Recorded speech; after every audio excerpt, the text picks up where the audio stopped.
শহীদ মালিক আজো আমায় ডাকে, সকল বাধা পেরিয়ে যেতে। নতুন ঘোষিত শিক্ষানীতির ইডিওলজিক্যাল ব্যাসিস সম্পর্কে এখানে আলোচনা হতে যাচ্ছে।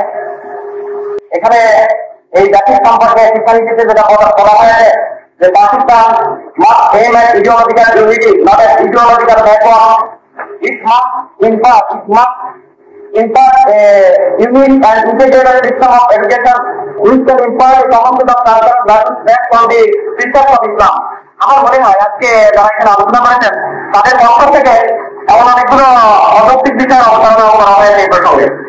Common set of cultural values বলতে হয়তো কেউ বুঝেছে wrong set of cultural values, কিন্তু তাদের এটা মনে রাখা যাচ্ছে রং সেট অফ ভ্যালুস মানে one set of cultural values নয়। One set of cultural values Soviet রাশিয়াতে রয়েছে, যেখানে একটা সোসাইটি, আর সেখানে বিভিন্ন রাষ্ট্র যেগুলো রয়েছে অঙ্গরাষ্ট্রগুলো তাদের কাজটাকে সম্পূর্ণরূপে ধ্বংস করে দিয়ে সেখানে একটা one set of cultural values তৈরি করা হয়েছে। আমরা এটা বিরোধী,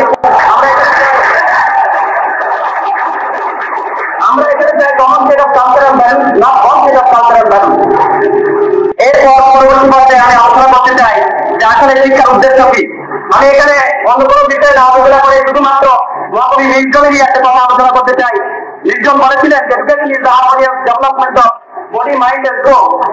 এই বডি মাইন্ড এন্ড সোলের হারমোনিয়াস ডেভেলপমেন্ট কোন ইডিওলজি বা কোন আদর্শ করা হতে পারে, এটা যারা ইডিওলজিক্যাল চিন্তা ভাবনা চান না তাদের কাছে আমার জিজ্ঞাসা। এরপরে এসে আমি আপনাদের সামনে যে জিনিসটা আলোচনা করতে চাই তা হলো যে নির্জনের এই সংজ্ঞাকে সামনে রেখে আমরা যদি দেখি তাহলে শিক্ষার প্রকৃত উদ্দেশ্য হচ্ছে ব্যক্তি চেতনা এবং সঠিক ব্যক্তিত্ব সৃষ্টি করার মাধ্যমে জাতীয় চেতনা এবং জাতীয় মতের সৃষ্টি করা। এরপরে শিক্ষার যারা শিক্ষার্থী রয়েছেন তাদের মধ্যে একটা মেন্টাল, ফিজিক্যাল এবং মোরাল ট্রেনিং দিয়ে তাদেরকে একটা পর্যায় পর্যন্ত নিয়ে যাওয়া, যাতে করে তারা ভবিষ্যতে তারা সমাজের সাথে একটা কমন কালচারাল এবং ইডিওলজিক্যাল একটা ব্যক্তি একটা ব্রিজ তৈরি করতে পারে এবং এখন যাতে আদর্শ রয়েছে সেটা হচ্ছে ধীরে ধীরে ইনফিউজ হতে পারে ভবিষ্যতের দিকে, এরকমই একটা পরিকল্পনা রয়েছে নির্জনের এই সংজ্ঞার ভিতর দিয়ে।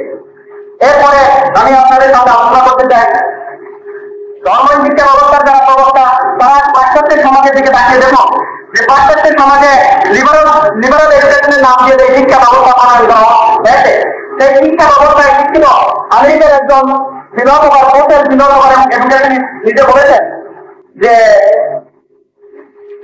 উনি বলেছেন শিক্ষা সম্পর্কে যে three kinds of progress are significant: progress in knowledge and technology, progress in socialization of man, progress in spirituality.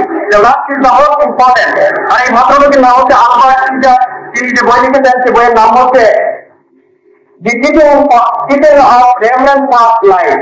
এরপরে এটা তিনি বর্তমান আধুনিক পাশ্চাত্য শিক্ষা ব্যবস্থা, শিশুদের এবং লিবারাল শিক্ষা ব্যবস্থা যে ব্যর্থতা করেছে সেখানে একটা টার্নিং পয়েন্টে শিক্ষাকে ইডিওলজিক্যালি ওরিয়েন্ট করার জন্য চেষ্টা করতে পড়াশোনা করেছেন। এই ক্ষেত্রে তিনি পরামর্শ দিয়েছেন যে our age must achieve spiritual renewal. A new renaissance must come. The renaissance in which mankind discovers the ethical action is the supreme truth and the supreme utilitarianism by which mankind will be liberated. A spiritual liberation ছাড়া mankind কোনো liberation হতে পারে না। এর অত্যন্ত স্পষ্টভাবে বলেছেন। আমার মনে হয় আর কোনো কথা এখানে আলোচনা করার প্রয়োজন নেই যে পাশ্চাত্য ধর্মহীন শিক্ষা ব্যবস্থা ভিতরের তথাকথিত লিবারাল এডুকেশনে যিনি শিক্ষিত তিনি বর্তমান শিক্ষা ব্যবস্থা সম্পর্কে সেই পাশ্চাত্য শিক্ষা সম্পর্কে গবেষণা করেছেন।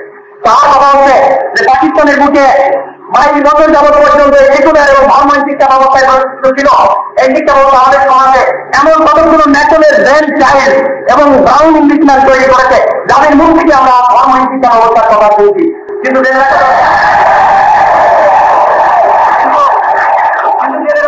এই শিক্ষা ব্যবস্থা যখন প্রবর্তন করা হয় আজ থেকে 150 বছর আগে, তখন এই শিক্ষা মুসলমানদের মধ্যে তখন অ্যাসেসমেন্ট করতে দেওয়া হয়েছিল।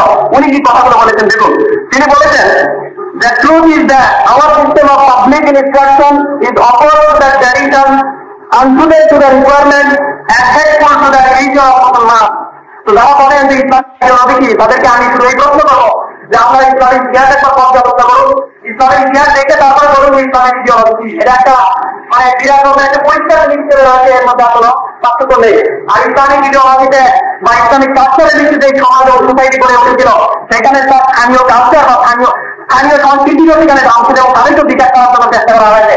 সোভিয়েত রাষ্ট্রের মতো সেখানে ওয়ান সেট অফ কালচার করা হয়, কমন সেট অফ কালচার করা হয়েছিল।